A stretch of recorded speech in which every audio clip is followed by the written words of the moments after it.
하나님을 인정하는 신앙이라는 제목으로 하나님 말씀을 선포하도록 하겠습니다.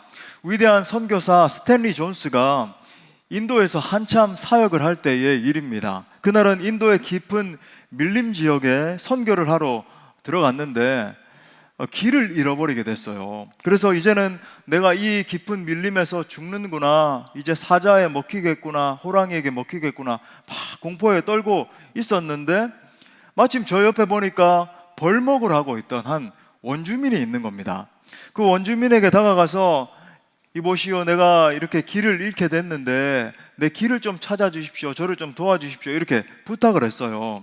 그러자 이 원주민이 좀 기다리고 계십시오 라고 대답을 했는데 한참 동안 길은 알려주지를 않고 계속 자기 일만 하고 있는 겁니다. 그리고는 해가 져버렸어요. 컴컴해졌는데 이게 무슨 일인지 갑자기 껌껌한 이 밤에 나를 따라오려고 하더니 더 깊은 숲속으로 막 달려가는 겁니다. 그래서 스탠리 존스가 막 따라가면서 아니 길이 어딥니까? 마음이 막 불안하잖아요. 이게 대체 맞는 길입니까? 이렇게 가는 게 맞습니까? 막 이렇게 질문을 했어요. 그때 이제 이 원주민이 선교사님을 쳐다보더니 이렇게 한마디를 했습니다. 이곳은 길이 없고 내가 곧 길이요. 결국 선교사님은 끝까지 원주민을 따라가다가 길을 찾아서 살 수 있었습니다. 그때 스탠리 존스 선교사가 그 자리에 무릎을 꿇고 하나님을 향해서 이렇게 고백했어요. 주님이 곧 나의 길이십니다. 사랑하는 여러분, 우리가 믿는 하나님은 신실하신 분이십니다. 그 신실하신 하나님께서 자기 자녀들에게 주신 아주 큰 한 가지 약속이 하나 있습니다. 평생의 선하심과 인자하심으로 그 길을 반드시 인도해 주시겠다라고 하는 약속이에요. 우리가 믿는 하나님은 구원하신 다음에 야, 이번에 행축에 와서 예수님 영접했다, 구원받았다, 그러니까 이제 너는 니대로 잘 살아라, 너 자유의지를 줬잖아, 그러니까 잘 살아봐, 이렇게 내팽겨 쳐버리시는 분이 아니에요. 하나님은 계속적으로 구원받은 그의 백성을 사랑에 능하신 팔로 안아주시고 계속 오른팔로 이끌어주시는 분이십니다. 시편 32편 8절에 보니까 이렇게 말해요. 내가 내 길을 가르쳐 보이고 너를 주목하여 훈계하리로다. 저는 오늘 이 아침에도 이 말씀을 묵상하는데 얼마나 위로가 되는지, 너를 주목하여 훈계하리로다. 갈 길을 알지 못하는 연약한 우리를 하나님이 이끌어 주시기를 원하신다는 것입니다. 저도 신앙생활을 하고 또 사역의 여정을 걸어가는 가운데서 정말 그냥 추상적이 아닙니다. 명확하게 두 가지 사실을 하나님이 계속 알려주신다는 걸 확인시켜 주심을 느낍니다. 하나는 내 인생을 변화시키시고 여기까지 인도하신 하나님이에요. 나처럼 연약한 이 사람에게 찾아오셔서 능력을 주시고 기회를 주시고 영광스러운 하나님의 사역을 감당케 하시는 것에 대한 감격이 계속 있습니다. 동시에 나를 변화시키신 그 하나님이 나만 변화시키신 게 아니라 나를 통해서 다른 사람들을 변하게 하신다는 그 사실에 대한 확신이 있어요. 지금까지 부족한 제 사역 가운데 정말 절망의 나락에 있던 그런 수많은 분들이 새 소망을 얻는 것을 봐왔습니다. 인생의 나락에 있던 많은 성도들, 많은 제자들이 예수님을 뜨겁게 만나 변화돼서 지금은 정말 전의 삶은 찾아볼 수도 없는 너무나 아름답게 변화돼서 쓰임받는 것을 하나님이 계속 확인시켜 주시는 거예요.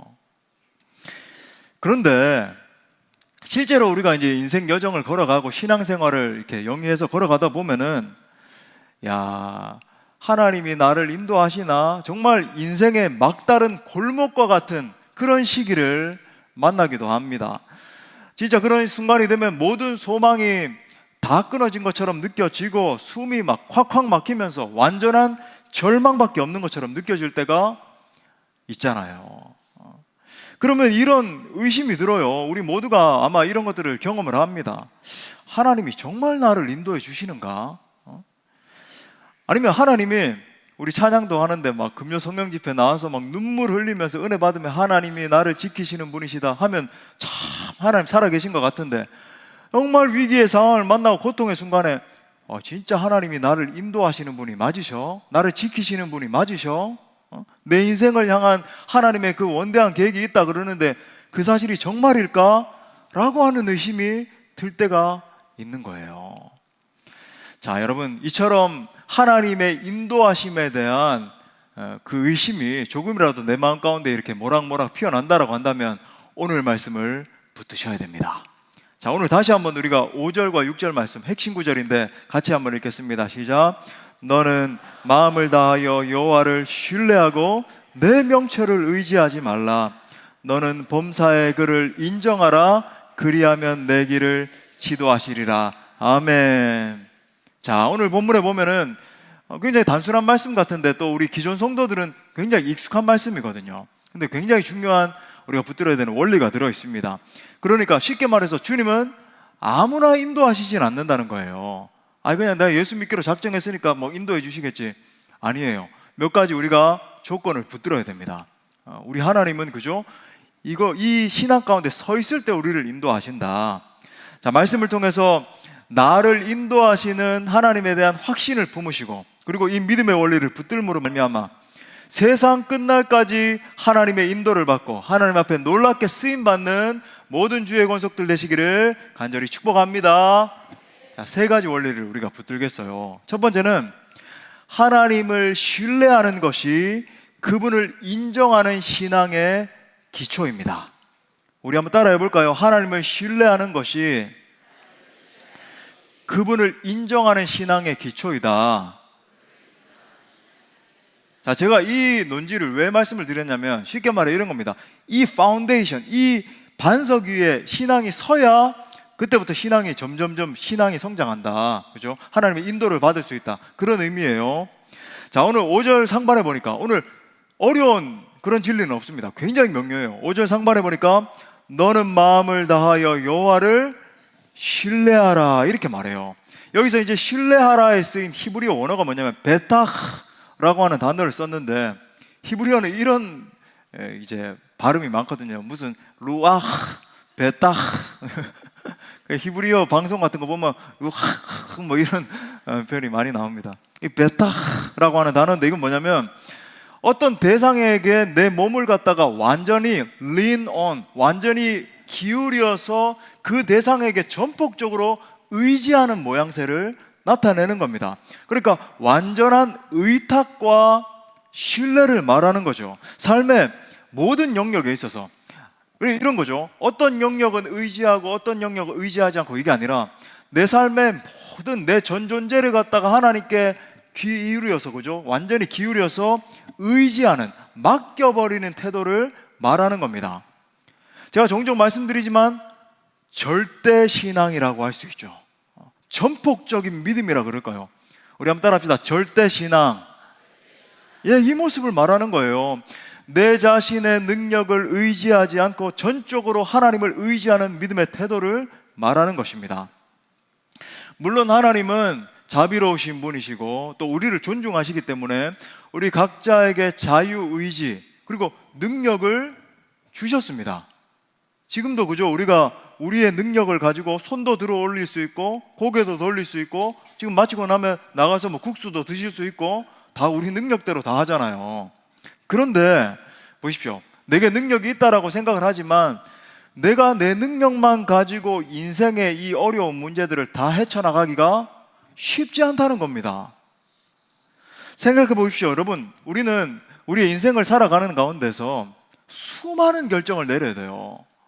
물론 뭐 마치고 나면 국수 먹으러 가고 커피 마시러 가고 그죠? 가정교회 모임도 이제 가야 되죠. 그죠? 가정교회 모임도 가고 이런 결정들은 사실은 조금 가벼운 결정일 수 있습니다. 그런데 이런 결정만 있나요? 배우자의 선택. 여러분, 이 배우자의 선택이 배후자의 선택이 안 되려면 그죠? 뒤에서 막 배우자가 기다리고 있고 이렇게 안 되려면 정말 선택을 잘해야 되잖아요. 여러분은 다 선택을 잘하셔서 그죠? 아주 행복한 표정을 짓고 계시는. 직장의 선택. 여러분, 이게 쉬운 일인가요? 에이, 뭐 더 많은 연봉 주는데 가면 되죠. 절대 그렇지 않죠. 또 전공 분야의 선택. 저도 자녀를 키우다 보니까 이 자녀의 재능이 무엇인가, 어떤 길로 가야 되는가, 어떤 전공을 갈 수 있도록 도와줘야 되는가 쉽지 않았거든요. 저도 그랬어요. 저는 영어 교육을 학부 때 이제 전공을 했는데 처음에 이 전공을 선택할 때 내가 앞으로 주의 길을 갈 텐데 어떤 전공을 이렇게 잘 선택을 하면은 하나님의 일을 더 효과적으로 감당할 수 있을 것인가 굉장히 많이 고민을 했거든요. 뭐 경영학과를 갈까 아니면 뭐 국어 국문학과를 갈까 무슨 뭐 많은 고민을 했어요. 뭐 국제 통상을 가볼까 그러는 가운데 이제 영어를 선택을 한 거죠. 여러분 이 수많은 결정 사항이 계속 이어지는 것이 인생 아닙니까? 그래서 여러분 어떤 사람은 이 인생을 향해서 인생은 번지 점프와 같다 이런 말을 했잖아요. 막 80m, 100m 되는 데서 그죠 줄 하나 의지해서 뛰어내리는 거. 이게 사실은 우리가 많이 해서 그렇지 미친 짓 아닙니까? 예. 정말 쉽지 않잖아요. 이처럼 이렇게 위태로운 인생길, 그죠? 조마조마한 인생길, 대체 내 앞길을 전혀 조망할 수 없는 이 그죠 외길을 걸어가면서 어떤 결정을 내리는 게 정말 쉬운 일이 아닌 거죠. 그러면 여러분 이 쉽지 않은 결정을 내릴 때 어떻게 결정해야 됩니까? 뭐 당연한 소리일 수 있겠지만 올바른 결정을 내리는 게 너무나 중요해요. 그렇잖아요, 그렇죠? 예. 그럴 때마다 우리는 내 힘이 아니라 하나님의 도우심이 필요한 줄 믿습니다. 하나님이 도와주셔야 돼요. 내 힘과 지혜에는 한계가 많기 때문에 여러분 우리가 내일 일을 알지 못하잖아요. 한계가 여실한 게 우리의 존재 아닙니까? 그렇기 때문에 모든 것을 알고 계시고 모든 사회적인 이슈들을 알고 계시고 모든 그죠 주님 다시 오시는 그날까지 모든 미래를 다 알고 계시는 한계 없이신 하나님의 지혜가 필요한 것입니다.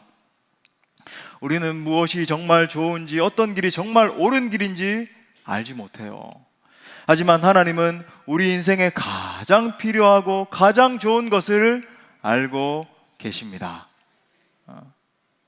그래서 여러분 오늘 지혜자는 아주 큰 목소리로 여호와를 신뢰하라 이렇게 말하고 있는 거예요. 여러분 우리 하나님은 분명히 살아계시고 전지전능하신 분이십니다. 한치의 오차도 없으시고 단 한 번의 실수도 없으신 분이세요. 온 인류의 역사를 조성하셨고 여기까지 인도하셨고 앞으로도 이끌어 가실 것입니다. 자, 그렇다면 이 시간 여러분이 한번 진지하게 생각해 보길 원해요. 이건 정말 객관적인 진리고 그죠? 우리에게 주어진 성경이 있습니다만은 내게 이 진리가 나는 과연 정말로 살아계신 하나님을 의뢰하며 살고 있는가? 여러분 과거에 만났던 하나님 중요합니다. 내가 정말 예전에는 성령 충만했죠. 근데 그렇지 않아요. 지금 현재 여러분은 하나님을 의뢰하고 계십니까? 성령의 인도 따라 살고 계십니까? 전폭적으로 하나님을 붙들고 그죠? 살고 계십니까? 이 물음에 진정으로 아멘 할 수 있을 만큼 그분을 신뢰해야 되는 거예요. 어떤 사람은 마치 이 인생을 갖다가 자기 스스로 경영할 수 있는 것처럼 자기 머리를 의지하면서 살아갑니다. 자기 경험 의지하고 내 통박 의지하고 내 지식 의지하고 내 마음대로 내 뜻대로 살아가요. 그러다가 실패하고 망가지면 그때서야 울고 불고 주님 앞에 나와서 주여 날 도와주옵소서, 천부여 의지옵소서 그러는 거죠. 물론 자비로우신 하나님은 그렇게 고통의 자리에서 울며 불며 부르짖으며 얼마든지 다시 또 도와주시고 일으켜주시고 새 힘을 주십니다. 근데 제가 여러분에게 종종 말씀드리지만 항상 우리가 그런 식으로 신앙생활에서는 안 된다는 거예요. 여러분 하나님의 은혜를 주셔서 그죠? 놀랍게 하나님의 오른손에 붙들림 받아서 쓰임받고 하나님의 영광을 위해서 사는 삶이 있어요. 근데 어떤 분들은 계속 이 밑에 차원에서 고통 당하면 거기서 울고 불고 해서 겨우 일어서고 겨우 산 하나 넘고 하다가 세월 다 가버리는 그런 인생이 있는 겁니다. 똑같이 신앙생활 하는데 크게 차이가 나는 거죠. 물론 뭐 그렇게 살아도 인생을 영위할 수는 있겠지만 숨은 붙어 있을 수 있겠지만은 절대 하나님께 영광 올려드리는 풍성한 삶, 우리 예수님은 abundant life, 풍성한 삶을 이야기하셨잖아요. 그런 삶은 살지 못한다라고 하는 거죠. 지지난주에 오셨던 강사 3주 됐군요. 벌써 박철원 선교사님 그죠 말레이시아와 인도네시아 오지에 들어가서 사역을 하시는데도 20년 넘게 그죠 여러분 정말 언급하기도 좀 싫지만 애벌레 드시고 쥐 드시고 그래서 나는 생각을 해봤어요. 저 애벌레는 먹을 수 있겠는데 쥐는 도저히 못 먹겠다. 그러니까 저희 아내는 그러더라고요. 쥐는 먹을 수 있겠는데 애벌레는 못 먹겠다. 그래서 참 같이 선교제 가게 되면 이건 참 놀라운 역사, 아무것도 못 먹는 역사. 여러분, 하나님은 우리가 이 땅을 살아가면서 그분을 의지하는 가운데 정말로 하나님께 붙들림 받아서 크게 영광 올려드리는 삶을 살기를 원하시거든요. 선교하고 전도하고 수많은 생명을 살려내고, 물론 그 순간에 힘들고 어려울 수도 있겠죠. 그죠? 어떻게 그렇게 먹는 것도 그렇고 벌레에 물리고, 하지만 그게 아니라 정말로 하나님의 나라를 위해서 쓰임 받는 삶이 있다라고 하는 겁니다. 근데 절름발이처럼 겨우 내 인생의 문제 여기에 사로잡혀서 내 자식 요거 문제 하나 해결해 놓으시죠. 하나님, 내 요거 건강의 문제 요거 하나 좀 해결해 주시죠. 그러고 살기를 원치 않으신다는 거예요. 하나님께 쓰임받는 인생, 하나님께 영광 올려드리는 삶의 관건은 하나님을 철저히 의지하는 것입니다. 하나님 신뢰하면서 하나님의 인도를 받는 거예요. 자, 그렇다면 내가 하나님을 신뢰한다는 것을 보여주는 가장 확실한 표현은 무엇일까요? 하나님과의 친밀함이에요. 우리 한번 따라합시다. 하나님과의 친밀함이다. 또다시 반복하지만 말씀과 찬양과 기도를 통해서 하나님과의 깊은 사랑의 관계를 지속적으로 붙드는 거예요. 이것이 능력이다.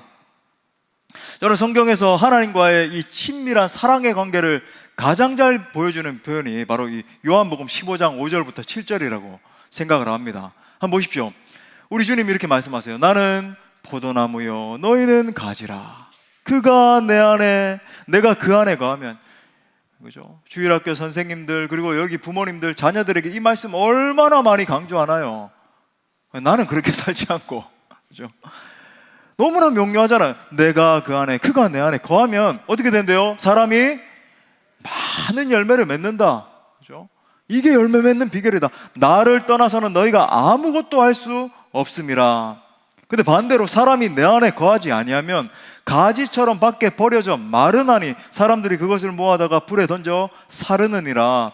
너희가 내 안에 거하고 내 말이 너희 안에 거하면 심지어 무엇이든지 원하는 대로 구하라. 그리하면 이루리라. 말씀하는 거예요. 자, 이 말씀의 요지는 확실합니다. 주님과의 풍성한 사랑의 관계가 풍성한 열매 맺는 비결이라는 거예요. 자, 그렇다면 반대로 주님과의 이 풍성한 사랑의 관계를 잃어버리면 어떻게 되는가? 하나님의 인도를 받고 그렇게 할 수 있는가? 아니에요. 자, 6절 중반에 다시 보니까 가지처럼 밖에 버려져서 마르나니, 그러니까 포도나무에 붙어 있어야 계속 영양분을 공급받으면서 싱싱하게 많은 열매를 맺는데, 여러분 포도나무에서 떨어지니까 어떻게 돼요?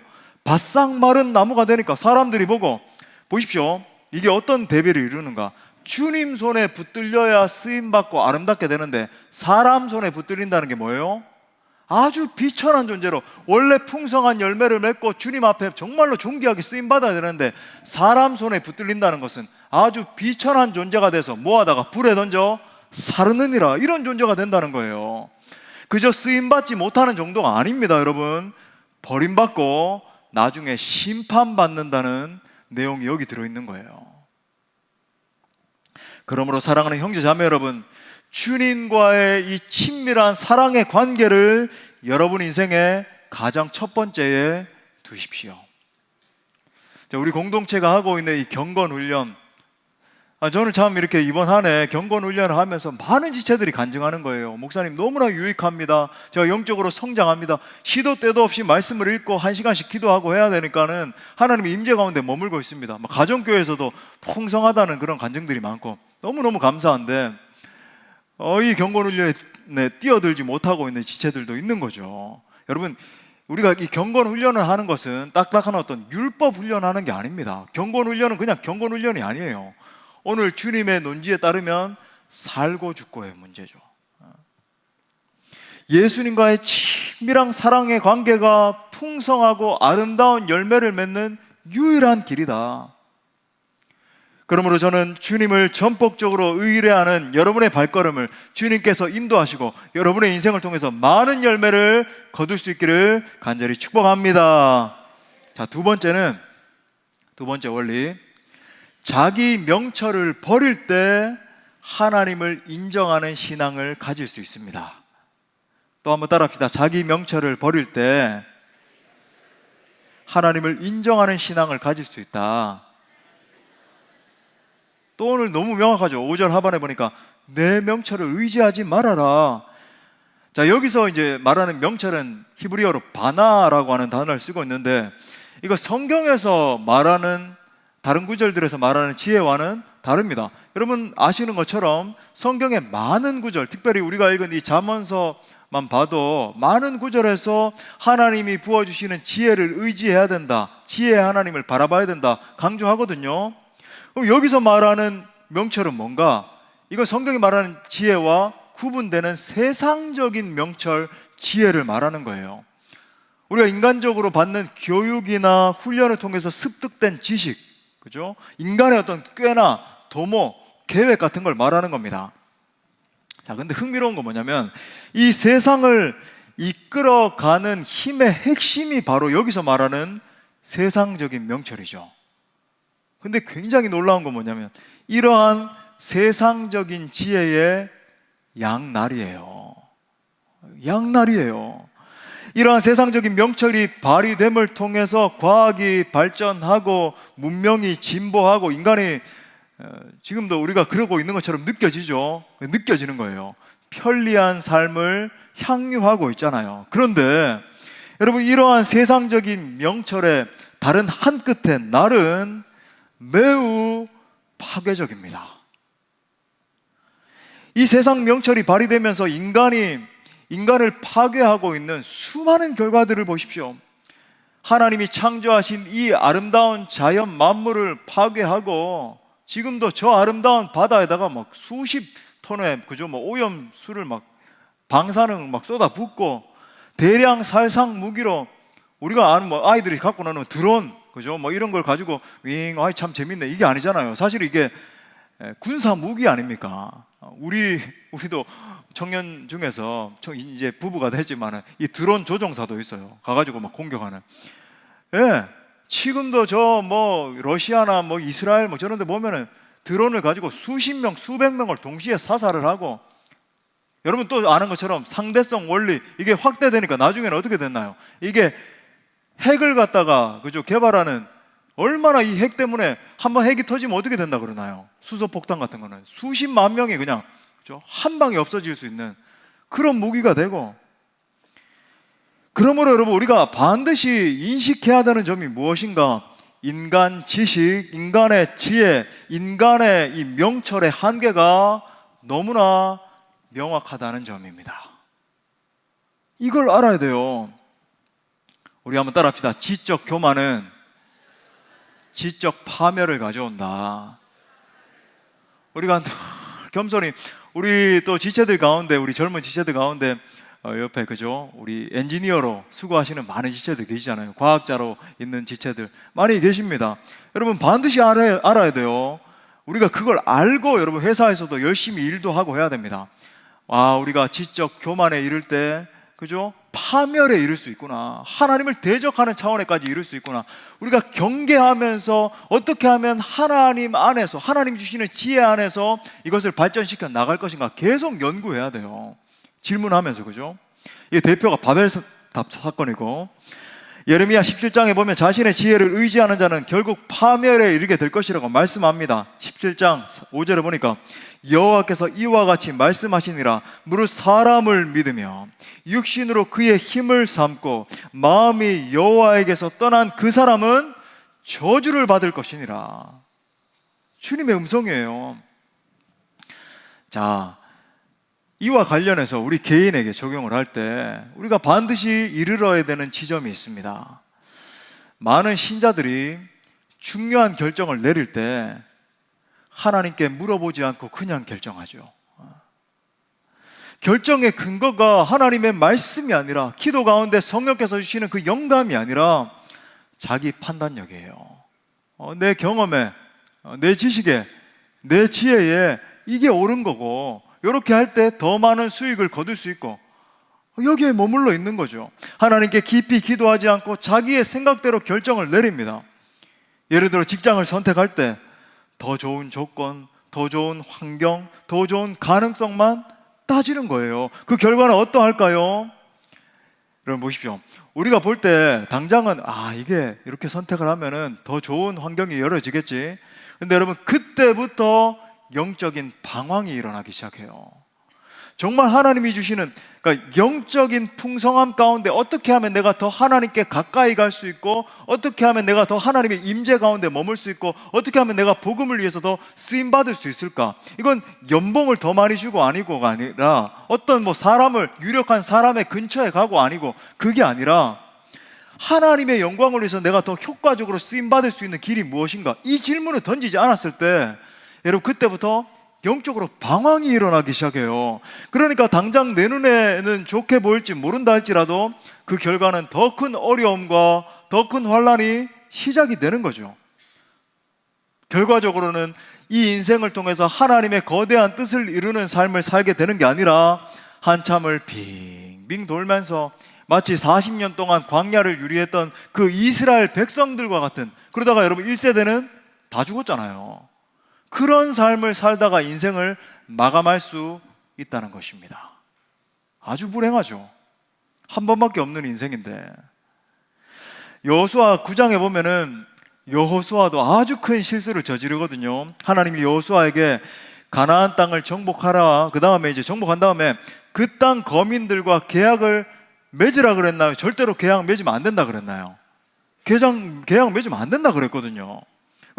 여호수아가 이제 정복 전쟁을 열심히 수행하던 어느 날이었어요. 먼 곳에서 여행을 왔다라고 하는 사람들이 여호수아 앞에 이렇게 당도를 했습니다. 그들의 행색을 보니까 신발도 다 해져 있고 옷도 완전히 낡아져 있고 낡은 가죽 부대를 가지고 있고, 또 그들이 가지고 있다라고 하는 떡을 보니까, 상태를 딱 보니까 너무 오래돼가지고 곰팡이가 쓸어 있는 거예요. 이건 누가 눈에 보기에도 그죠?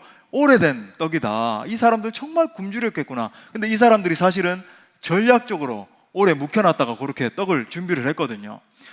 여호수아가 하나님께 물었습니까? 안 물었습니까? 묻지도 않고 자기의 경험에 의해서 이 사람들 불쌍하네, 당신들 우리와 사인합시다, 계약 맺읍시다, 우리가 도와주겠습니다, 당신들도 우리를 좀 도와주시죠. 계약을 맺었어요. 사흘 뒤에 그들이 먼 나라 사람이 아니라 작전을 짜고 그죠? 가나안 땅에 거주하는 족속임을 알게 됐잖아요. 물론 겉으로 보기에는 여러분 이래요. 여러분 보십시오. 인간의 일들도 이렇게 보일 수 있습니다. 좋은 일이에요. 계약 어쨌거나 맺었어요.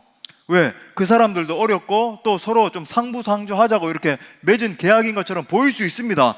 근데 결정적으로 누구와의 계약을 파기한 것입니까? 누구 명령을 어긴 거예요?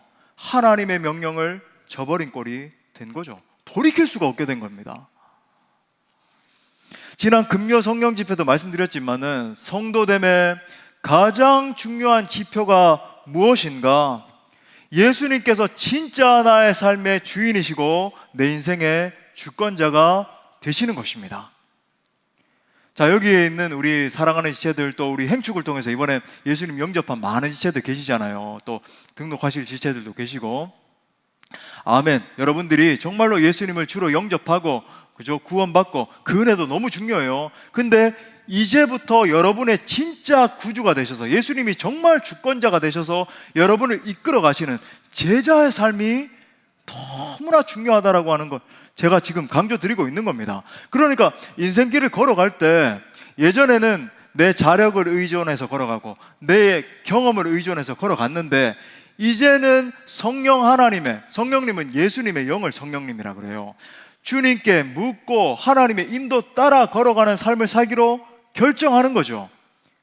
사도 바울도 하나님의 진정한 자녀됨이 어떤 특징이 있는가 명확하게 이렇게 말했어요. 로마서 8장 14절 우리 다 같이 한번 읽어볼까요? 시작. 무릇 하나님의 영으로 인도함을 받는 사람은 곧 하나님의 아들이라. 할렐루야. 성령의 음성을 듣고 성령의 도우심을 받고 성령의 인도 따라 살아가는 것이 곧 하나님의 아들의 특징이다 말하고 있잖아요. 그러므로 사랑하는 여러분, 내 판단, 내 지혜, 내 경험, 내 능력을 의지하지 않기로 우리 모두 결정합시다. 신앙인이라고 하는 것은 하나님, 이제는 내가 철저히 하나님을 의지하고 걸어가겠습니다. 성령의 인도 따라. 그죠? 예전에는 내가 내 마음대로 막 걸어갔어요. 이제는 아니에요. 성령님의 인도하심을 받아 인생을 살아가겠습니다. 고백하는 자죠. 여러분의 명철을 의지하면 여러분이 아무리 뛰어난 명철을 가지고 있다 할지라도 그 명철로 인해서 도리어 하나님의 일을 크게 그르치게 될 것입니다. 반대로 하나님의 명철을 의지하면 당장은 더딘 것 같아도, 당장은 그죠? 뭔가 좀 이렇게 내가 많이 권리 포기를 하는 것 같아도 결국 여러분의 인생을 통해서 하나님의 크신 일을 이루게 될 것입니다. 자, 마지막 세 번째 원리, 범사에 하나님을 인정하면 그때부터 하나님의 크신 기적적 역사가 나타납니다. 우리 한번 또 따라합시다. 범사에 하나님을 인정하면 그때부터 하나님의 역사가 나타난다. 자, 6절 상반에 보니까 너는 범사에 그를 인정하라. 그리하면 내 길을 지도하신다라고 하는 게 뭐냐면 하나님의 길, 하나님이 그죠? 날 알지 못하는 길로, 엄청난 놀라운 길로 인도하신다, 이걸 의미하는 거죠. 자, 이 말씀은 모든 삶의 영역에서, 모든 인생의 선택 앞에서 하나님을 인정하고 하나님을 의지하라라고 하는 말이에요.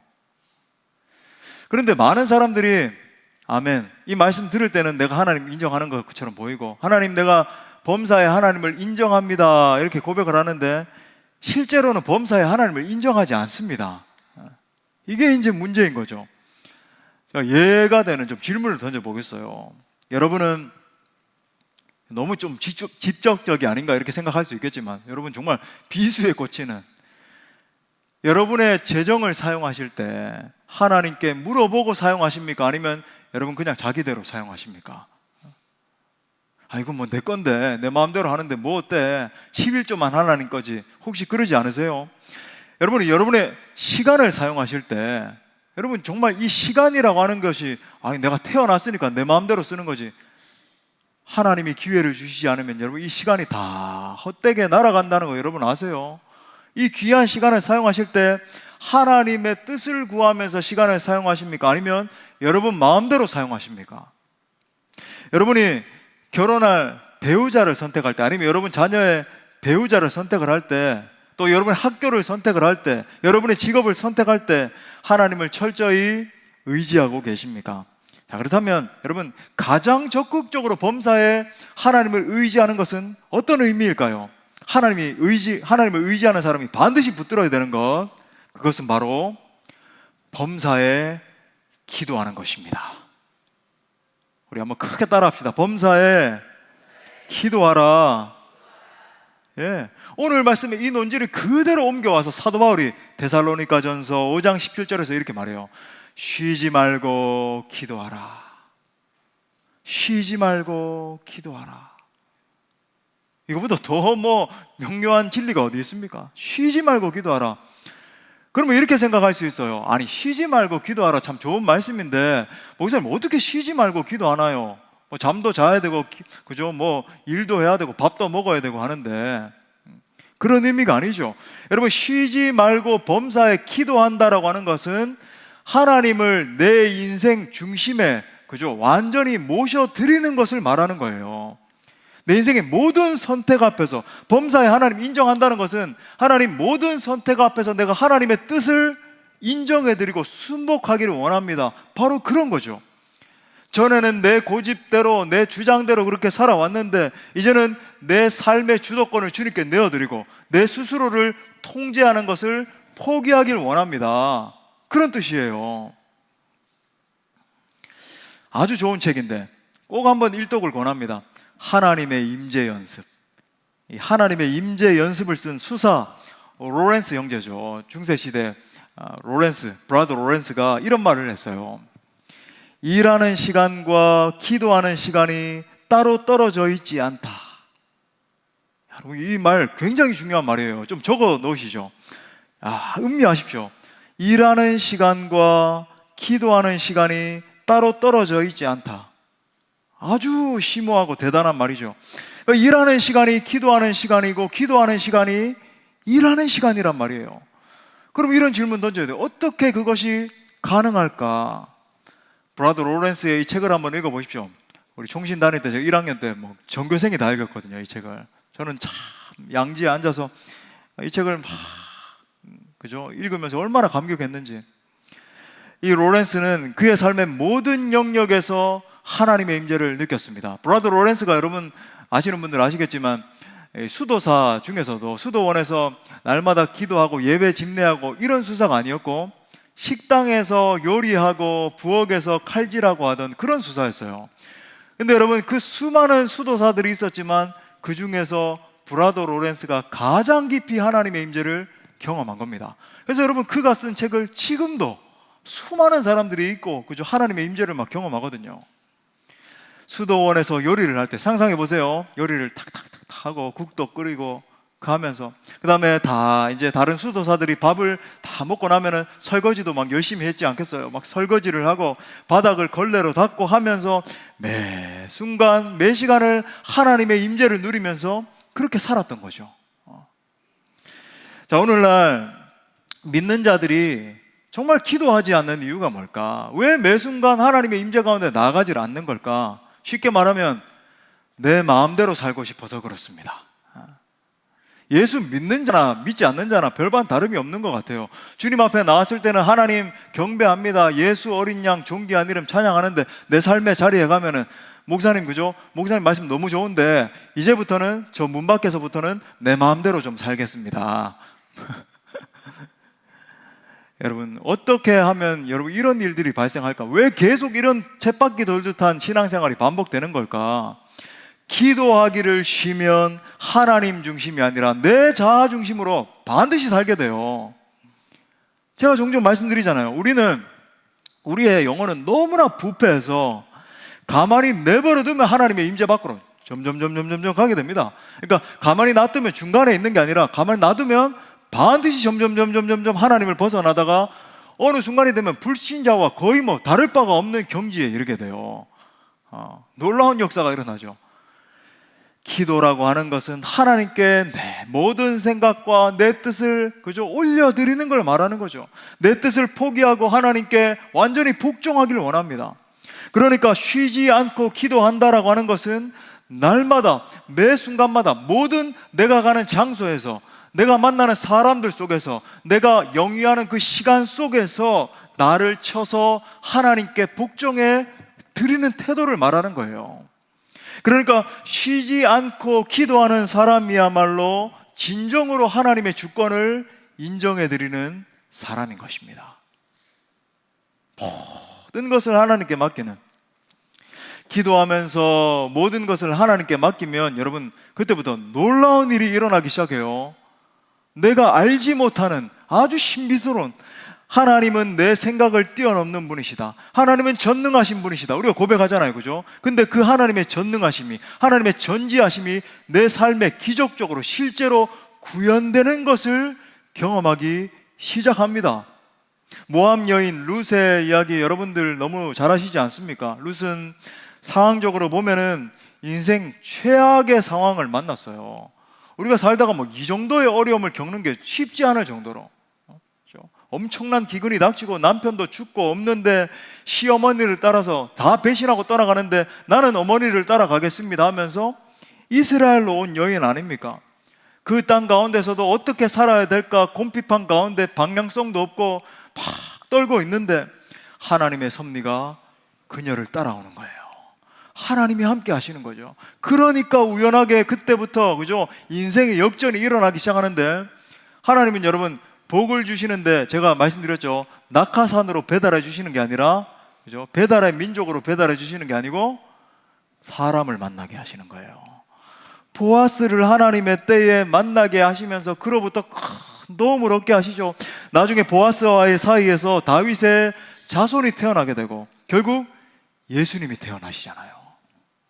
하나님의 인도를 따라갔더니 하나님의 영광의 스포트라이트가 그녀를 비추기 시작하니까 결국 하나님의 구속사에 크게 쓰임받는 놀라운 여인이 된 것입니다. 이처럼 우리가 믿는 하나님은 아주 섬세하세요. 빈틈이 없으십니다. 아주 불꽃 같은 눈빛으로 우리 모두를 지켜보시면서 사랑한다 아들아, 사랑하는 딸아, 우리를 인도하시면서 역사를 주관해 가세요. 여러분, 그 전능하신 하나님을 만나는 자리가 바로 기도의 자리입니다. 예배의 자리예요. 하나님의 임재를 경험하는 자리입니다. 기도 가운데 그 하나님의 놀라운 음성을 듣고 그 음성을 따라 한 걸음씩 걸어가면 결국 하나님의 역사가 이루어지는 거죠. 그래서 여러분, 기도하는 사람은 이런 일이 발생해요. 내가 간 것 같은데 사실 내가 간 게 아니고, 내가 말한 것 같은데 사실 내가 말한 게 아니고, 그렇죠? 내가 이 사람을 선택해서 만난 것 같은데 사실 내가 만난 게 아니고 하나님이 주관하시고 하나님이 술술술술 마치 에스겔의 환상 가운데 나오는 것처럼 거대한 성령의 강수가 내 인생을 둥 띄워가지고 둥둥둥둥 떠가는 것 같은데 내 인생 가운데 하나님의 역사가 계속 써지는 아주 신비스러운 경험을 많이 하게 돼요. 하나님께서 가게 하시고 하나님께서 말하게 하시고 하나님께서 하나님의 때에 하나님의 사람을 신비스럽게 만나게 하시는 것입니다. 그러므로 사랑하는 여러분, 범사에 기도함으로 말미암아 하나님을 인정하는 여러분 모두가 될 수 있기를 바랍니다. 인생길을 걸어가면서 내 뜻과 내 마음대로 선택해서 걸어가지 마시고 철저히 하나님께 기도하면서 그분의 음성에 귀를 기울일 수 있길 바라요. 그러면 반드시 여러분 모두가 하나님의 뜻을, 그러니까 이렇게 돼요. 세월이 지난 다음에 와, 하나님이 이렇게 크게 역사하셨구나, 하나님이 내 인생에 이렇게 하나님의 뜻을 많이 이루게 하셨구나 고백하게 될 것입니다. 말씀 마무리하겠습니다. 이번에 처음 오신 분들 정말 환영하고, 또 우리 지체들 가운데는 한동안 영적으로 방황하고 있는 그런 지체들도 계실 수 있어요. 어려워하고 있고, 내가 어떻게 하면 좀 이렇게 꽉 막힌 그죠? 삶에서 좀 탈출해서 영적인 어떤 시온의 대로로 뛰어들 수 있는가? 그 모든 분들 이 시간 결정하십시오. 하나님의 인도하심에, 내 자력대로 사는 삶 이제 중단하고, 그죠? 하나님의 인도하심에 내 인생을 맡기기로 결정하십시오. 하나님의 이스라엘을 광야에서 가나안까지 완벽하게 인도하셨습니다. 구름 기둥과 불 기둥으로 만나와 메추라기로 인도하셨어요. 그 하나님은 오늘도 자기 백성을 인도하시기를 원하십니다. 이 사실을 믿기만 하면 여러분, 하나님은 우리의 선한 목자가 되어 주셔서, 그죠? 우리를 인도하세요. 오늘도 찬양했지만 눈을 들어 산을 보아라, 나의 도움 어디서 오나. 누구야? 천지 지으신 나를 만드신 여호와 하나님, 여호와께로다. 천지 지으신 나를 만드신 누구예요? 여호와께로다. 성령께서 함께 하시면서 그분의 음성을 계속 들려주시고 그분의 선한 뜻을 계속 알려주시고 영원한 하나님의 길로 인도해 주시는 것입니다. 그러므로 하나님께서 지금도 일하고 계심을 믿을 수 있기를 바랍니다. 빌립보서 2장 13절에서 이렇게 말해요. 너희 안에서 행하시는 이는 하나님이시니 자기의 기쁘신 뜻을 위하여 너희에게 소원을 두고 행하게 하신다. 하나님은 끊임없이 내 인생의 커튼 뒤에서 아들아 딸아 실망하지 말아라, 내가 너를 도와줄 거야, 내가 너를 반드시 인도해 줄 거야 말씀하시며 인도해 주시기 원하세요. 개인적으로 저의 삶과 사역길을 돌아봐도 정말 하나님의 인도가 아니었으면 여기까지 올 수 없었다라고 하는 것을 많이 느낍니다. 특히 사역의 길을 걸어오면서 성공의 경험도 있었지만 실패의 뼈아픈 순간들도 많이 있었거든요. 하지만 돌이켜보면 그 모든 경험들이 쌓이고 쌓여서 지금 제가 사역할 수 있도록 만든 지혜의 자양분이 되었습니다. 또 그 모든 어려움의 순간에 포기하지 않고 하나님 나를 인도하시는 분, 하나님 나를 반드시 이끌어 주실 거야, 그 하나님의 섭리를 바라보면서 견디고 또 견딘 것이 여기까지 오게 만든 원동력이 되었습니다. 그 모든 순간들을 통해서 그죠? 모든 시간들을 통해서 모든 것을 주관하시고 섭리하신 하나님께서 끝까지 나를 포기하지 않으시고 인도하신다는 사실을 깨닫게 되었습니다. 그러므로 사랑하는 여러분, 하나님은 내 모든 소망이 끝난 것 같은 바로 그 순간에도 여전히 나를 위해서 일하시는 분이심을 믿을 수 있기를 바랍니다. 매일매일 나를 인도하시는 여러분, 하나님의 음성에 민감하게 반응하십시오. 이 순간부터 하나님께 물으세요. 하나님께 기도하세요. 찬양하십시오. 성령님과 연결되세요. 그러면 여러분, 인생의 어느 순간이 됐을 때, 어느 시간이 됐을 때 반드시 고백하게 돼요. 아하, 결국 나를 여기까지 인도하셨구나. 결국 나에게 이렇게 엄청난 은혜를 베푸셨구나. 아하, 내 인생을 돌아보니 이렇게 하나님이 많은 역사에 나를 동참시켜 주셨구나. 고백하는 감격의 은혜를 맛보게 될 것입니다. 우리 마지막으로 이 놀라운 말씀 읽고 말씀을 마무리하겠습니다. 잠언 16장 9절 같이 읽겠습니다. 시작. 사람이 마음으로 자기의 길을 계획할지라도 그의 걸음을 인도하시는 이는 여호와시니라. 아멘. 우리 말씀을 주신 하나님께 영광의 박수 올려드리겠습니다. 우리 다 같이 일어나셔서 함께 찬양하고 기도합시다. 우리의 인도자 되시는 그 놀라우신 하나님, 우리 고백합시다. 감사하신 하나님, 에베네셀 하나님, 에베네셀 하나님, 내 삶에 살아계십니다.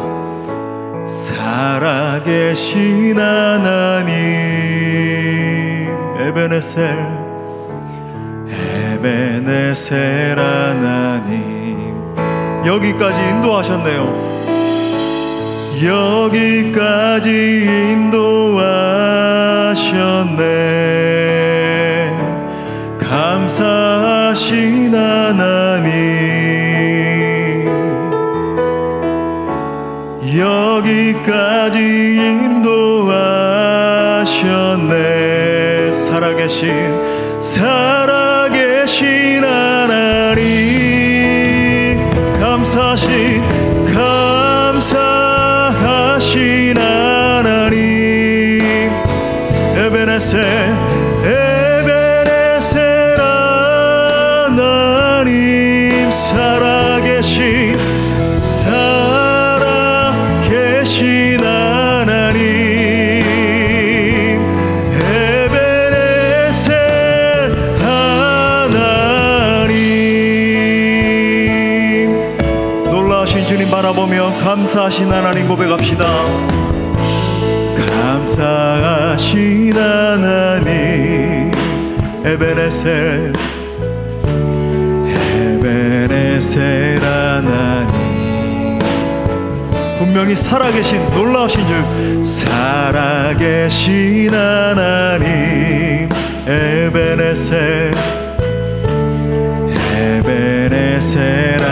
우리의 인생의 장래에도 인도하실 것입니다. 장래에도 인도하시리. 감사하신 하나님, 장래에도 인도하시리. 장래에도 인도하시리. 고백합시다. 살아계신, 우리 두 손 높이 들고 주님 앞에, 네 주님, 감사하신 하나님, 에베네셀 하나님, 살아계신 하나님, 에베네셀. 한 번 더. 장래에도 인도하시리. 장래에도 인도하시. 그 주님을 붙드십시오. 감사하신 하나님, 우리 모든 자녀들까지도 장래에도 인도하시. 그 주님 살아계신 아멘.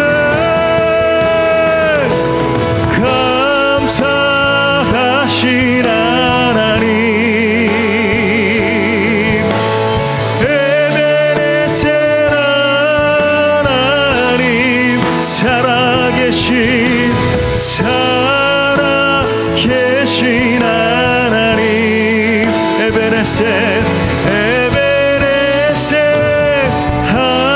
하나님, 감사하신 하나님, 감사하신 하나님, 에베네셀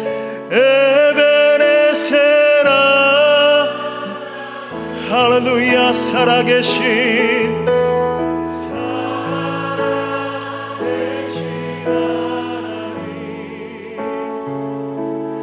에베네셀 하나님, 너는 마음을 다하여 여호와를 신뢰하고 내 명철을 의지하지 말라. 너는 범사의 그를 인정하라. 그리하면 내 길을 지도하시리라. 이 시간 하나님의 인도하심을 구하며 함께 기도하기를 원합니다. 먼저 지금까지 나의 명철을 의지했던 모든 것들을 회개하며 범사에 하나님을 인정하겠다고 결단하며 기도합시다. 함께 기도할 때 하나님, 여기까지 인도하신 하나님께서 앞으로도 나의 삶을 인도하실 줄 믿습니다. 저의 명철을 의지하지 않게 하시고 하나님 앞에 날마다 기도하는 인생 되게 하여 주옵소서.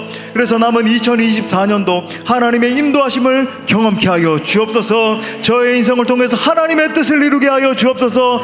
하나님이여, 하나님이여, 나의 길을 인도하소서. 우리 가정을 인도하소서. 자녀들을 인도하소서. 교회를 인도하소서. 함께 뜨겁게 기도합시다. 주여.